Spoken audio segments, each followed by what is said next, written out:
Dans cet épisode de l'incroyable saga de la Chouette d'Or, vous allez découvrir comment, en 1993, ont été moulées la Chouette originale et les deux premiers tirages en bronze numérotés 1 et 2, dont l'un est enterré sur le lieu de la cache, recherché depuis bientôt 30 ans par des milliers de personnes.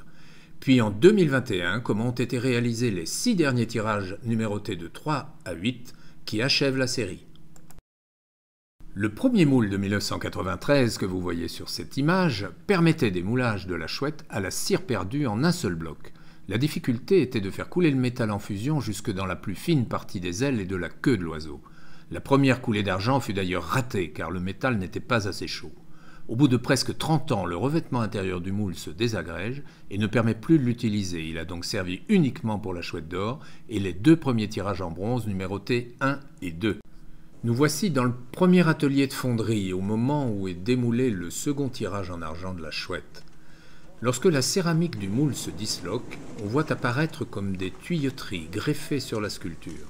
Ce sont les évents et les tiges de coulée qui reçoivent le métal en fusion jusqu'à ce qu'il dégueule hors du moule. Bien que l'argent soit encore très chaud, on voit ici la main nue du fondeur d'or, venu prêter son concours et soucieux de voir si cette seconde tentative en argent pur était réussie. C'est lui qui m'avait fourni toute une ménagère en argent pour compléter la dose de métal nécessaire au remplissage des évents supplémentaires.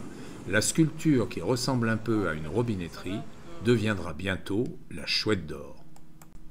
Aujourd'hui, pour terminer la série, le maître fondeur, Guillaume Couffignal, a choisi de réaliser un nouveau moule en abatis. C'est-à-dire qu'il sépare le corps et les deux ailes.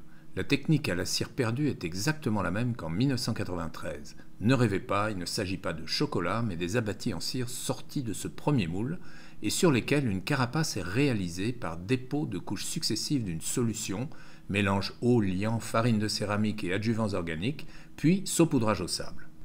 Après séchage de la carapace, celle-ci est chauffée pour fondre la cire qui est éliminée pour laisser place à l'empreinte vide. C'est le dessirage. La carapace vide, ainsi devenue un moule en céramique, doit ensuite être préchauffée pour ne pas éclater au contact du métal en fusion dont elle sera remplie. On la place pour cela dans un four jusqu'à atteindre une température de 750 degrés.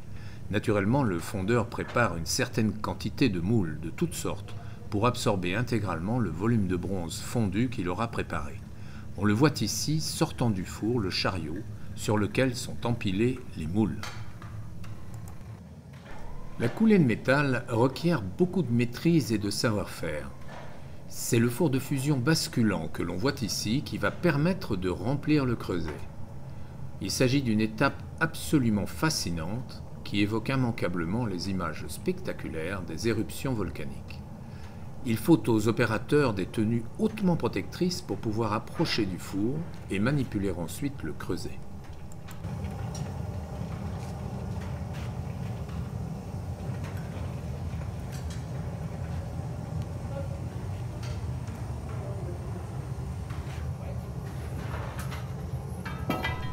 Le fondeur va alors extraire quelques-uns des moules qui correspondent au volume d'un premier creuset de bronze en fusion, puis rentrer à nouveau le chariot dans le four pendant qu'un second creuset sera préparé, et ainsi de suite jusqu'à la fin de la coulée complète.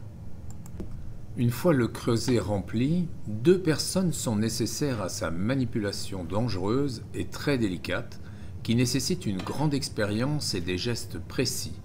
La moindre fausse manœuvre peut entraîner une catastrophe puisque le métal en fusion est porté à une température de 1250 degrés.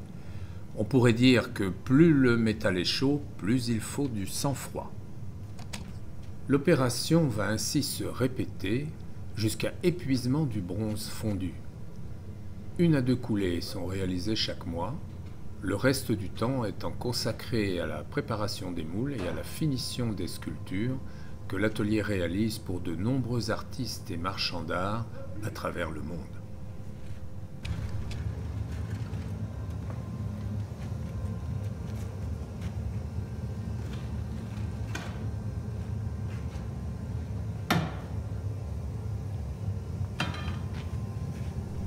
Au bout d'un moment, lorsque le métal a suffisamment refroidi, intervient l'étape de destruction des enveloppes de céramique pour mettre au jour la pièce moulée qui va apparaître progressivement recouverte d'une couche oxydée de couleur grisâtre.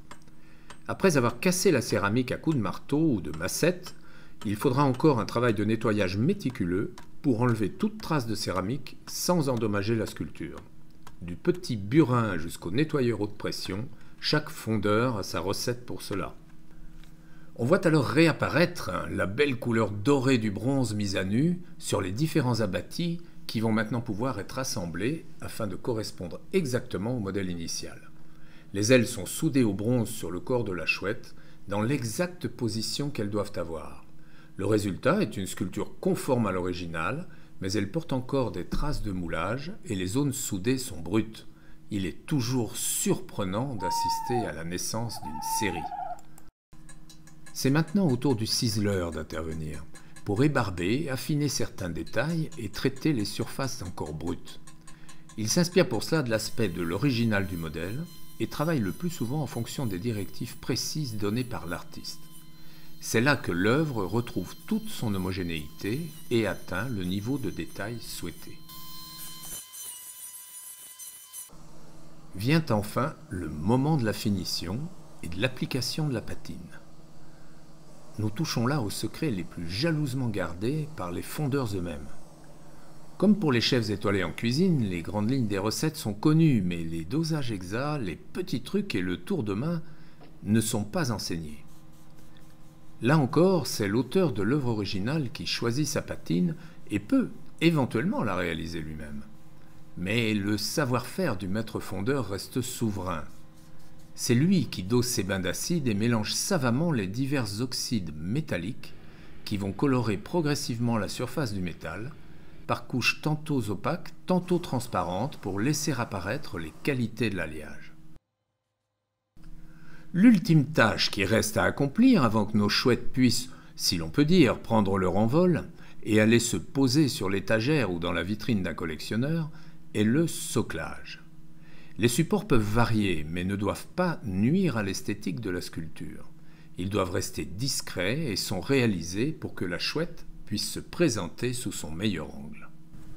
Un vigoureux lustrage pour finir, et la matière révèle toute sa richesse. Et voilà, n'hésitez pas à nous suivre et à liker si ce bref documentaire vous a plu. À bientôt pour d'autres histoires sur nos chasses au trésor.